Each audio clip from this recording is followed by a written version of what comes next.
Bonjour, aujourd'hui nous voyageons en région Provence, sur ce climat typiquement méditerranéen. Nous allons partir à la rencontre du Château Mahim. Jean-Louis nous attend pour nous faire visiter son domaine. Suivez-moi.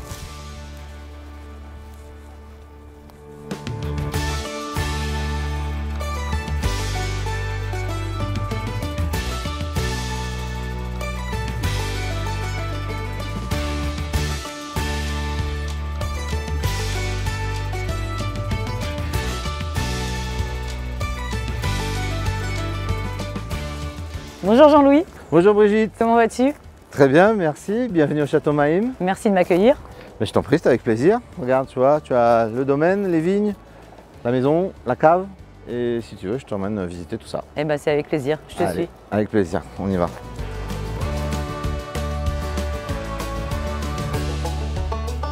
Donc Jean-Louis, là on se balade dans une de tes parcelles. Est-ce que tu peux me raconter cette histoire du Château Mahim? Comment vous en êtes arrivé là?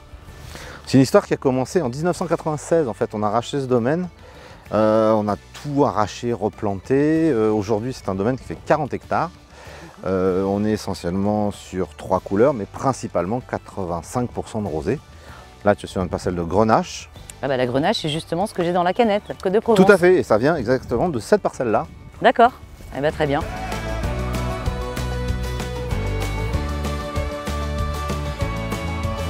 Bon Jean-Louis, félicitations puisque tu viens d'obtenir pour le Château Mahim la certification HVE3, haute valeur environnementale. Est-ce que tu peux me dire un petit peu comment ça se traduit dans ton travail au quotidien sur la vigne? Alors c'est très rigolo parce qu'en fait, pour nous, ça n'a pas changé grand-chose. Ah oui? Tu vois, on a toujours travaillé un rang sur 2. Ouais. On a toujours laissé l'herbe. La seule chose qui a changé pour nous, c'est qu'en fait, maintenant, on ne désherbe plus. Et maintenant, on va travailler cet interrang. Oui, tu as toujours été en harmonie avec la nature. Ouais, ça ne nous a pas changé grand-chose. Okay. Donc, en fait, on était HVE sans le savoir. Et donc là, la vigne, elle est en pleine croissance. On est fin avril. On voit les grappes déjà qui se profilent. Ouais, tout à fait. Là, tu peux déjà constater les boutons fleuraux. Pour l'instant, on est passé à travers le gel. Eh ben... Ça nous change un peu. Ouais, tant mieux. Voilà, donc voilà, on suit et on va protéger tout ça maintenant.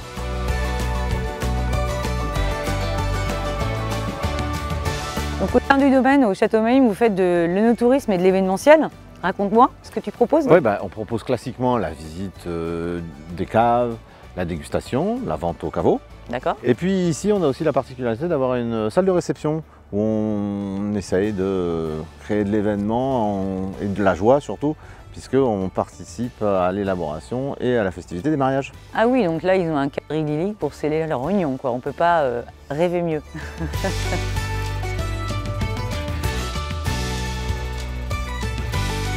Donc Château Mahim, vous avez accepté au domaine de faire partie de cette aventure du développement de la collection de la robe du vin en canette.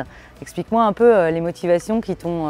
Ouais, tout simplement, c'est le principe qui m'a plu. La canette 100% recyclable, ouais. Complètement éco-responsable, pas d'altération de goût. J'ai adhéré, je trouve ça génial comme principe. Et puis là on est en nomade, par exemple, on est au bord de la piscine. On pourrait tout à fait la boire dans la piscine. Exactement, boire dans la piscine, on pose le verre, directement on peut y aller. Et ben, je te propose de la déguster cette canette. Avec plaisir. Découvrir ensemble le Côte de Provence. Il a une robe déjà assez pâle. C'est typique du Côte de Provence en fait. Ouais, voilà, on essaie de faire des rosés très pâles. Très pâles, c'est la mode en plus, c'est demandé maintenant en termes de consommateurs. Ouais, tout à fait. Je pense qu'on peut dire que c'est des vins très simples, relativement aromatiques, faciles à boire, qu'on peut prendre aussi bien à l'apéritif qu'au repas. Oui, on peut l'accorder sur des salades, des grillades, des poissons. Là, on a, même au nez, on est sur des touches vraiment très florales et puis pêche. Tout à fait, tout à fait. Et cuisine typiquement méditerranéenne. En bouche, il a une touche un peu épicée d'ailleurs. Tout à fait. Qui est assez, très agréable. On essaye de faire des vins légers, fruités, aromatiques, pas trop puissants, de façon à ne pas écraser le goût des aliments. Il faut que ça reste vif, mais pas trop puissant. C'est ça la spécificité de nos vins. On est sur vraiment un vin gourmand et effrayant, très agréable. Voilà, léger, facile à boire. Eh bien écoute. Santé. Chin. Merci Jean-Louis.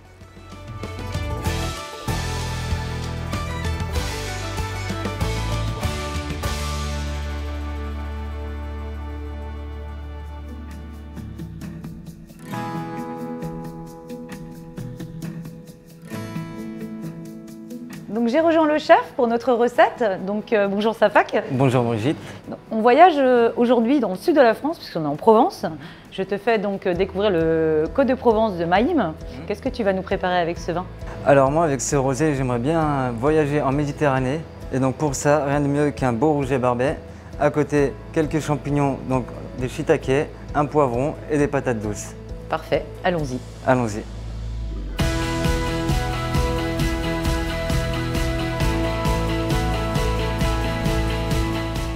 On a pris soin de vider notre rouget, donc on va lever les filets. Étant droitier, je mets la tête à gauche, je fais ma première entaille. Ensuite, je vais venir longer mon filet. Alors pour cette recette, je vais lever mon filet jusqu'aux 3/4 et je vais m'arrêter juste ici à la queue. Donc je retourne, même étape, mon entaille. Je viens longer mon filet. Pareil, je m'arrête aux 3/4 de la queue. Maintenant, je prends ma paire de ciseaux et je vais venir tout simplement couper mon arête. Ici, je vais reprendre le bas du ventre. Donc ça va me permettre d'avoir seulement la chair du rouget et en parallèle de pouvoir positionner mon rouget bien droit dans l'assiette. Voilà. Ici, je vais garder mon arête, donc, qui sera récupérée pour faire mon jus de rouget. Et les petits foies que je vais récupérer qui sont juste à l'intérieur de la tête, donc qui va permettre la liaison du jus. Et donc maintenant, on va pouvoir désarrêter notre rouget.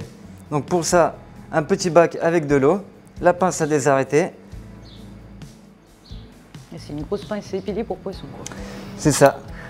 Donc nous, pour la recette d'une personne, on a pris 2 filets de rouget, mais on n'est pas obligé, Safak? Non, bien sûr, on n'est pas obligé. Alors moi, c'est vrai que j'ai mis 2 rougets barbets entiers, c'est parce que je suis un petit peu plus gourmand. J'ai mes carcasses de rouget, donc que j'ai mis à dégorger dans de l'eau.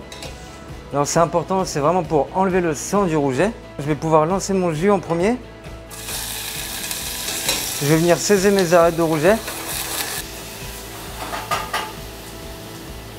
Je vais déglacer un tout petit peu avec du rosé.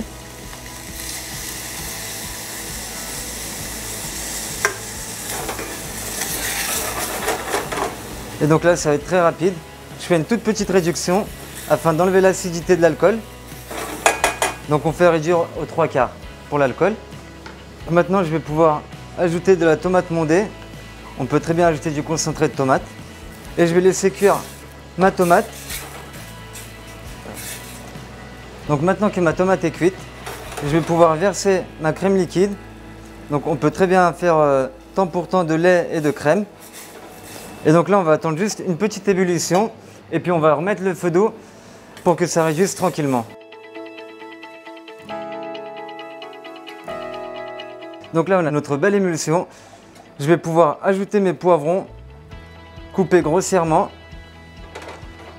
et repasser sur ma recette. Donc on va passer au découpage des champignons. Donc c'est du shiitake, c'est d'origine japonaise. C'est ça, exactement. Je vais juste enlever le petit pied du champignon, comme ça. Je vais rincer très légèrement mes champignons.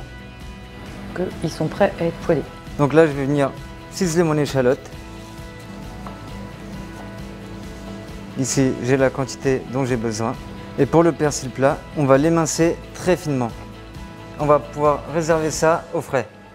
Donc là, on vient de sortir notre patate douce du four, donc qui a été à rôtir pendant plus d'1 heure. Ok, t'as plus qu'à l'appeler. J'ai plus qu'à l'appeler.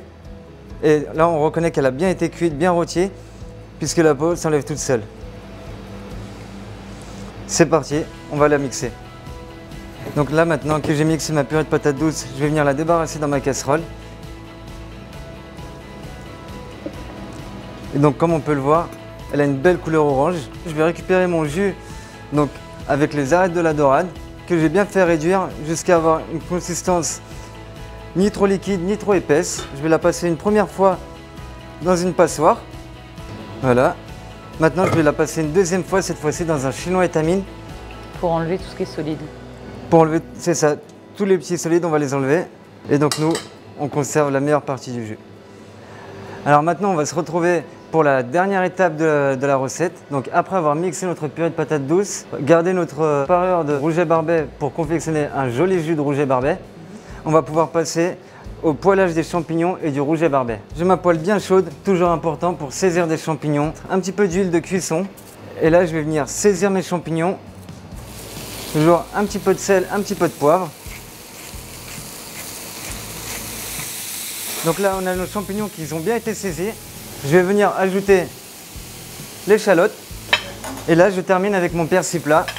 Maintenant, je vais pouvoir débarrasser mes champignons. En attendant que ma poêle chauffe, je vais venir entrouvrir les rougets barbets et venir assaisonner. Donc, un petit peu de sel, un petit peu de poivre. Je vais venir ajouter mon huile de cuisson. Très important de bien refermer les rougets et venir le saisir comme ça dans la poêle. Alors surtout bien rester devant parce que c'est une cuisson qui va assez rapide. Le but c'est vraiment de les colorer pour avoir un côté croustillant et pas de les cuire.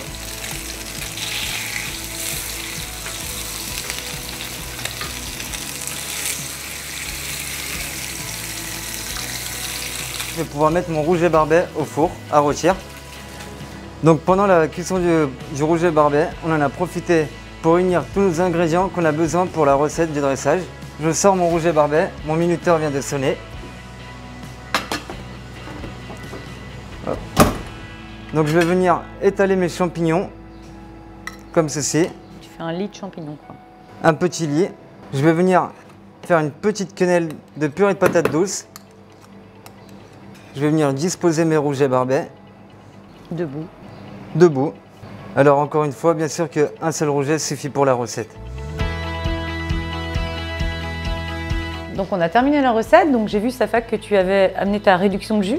En effet, j'ai pris soin de la mettre à côté pour qu'on puisse goûter vraiment le produit brut sans le jus. Et puis pour la deuxième bouchée, on mettra le jus à ce moment-là. Eh ben parfait, bah écoute, bonne dégustation et bon appétit. Bon appétit!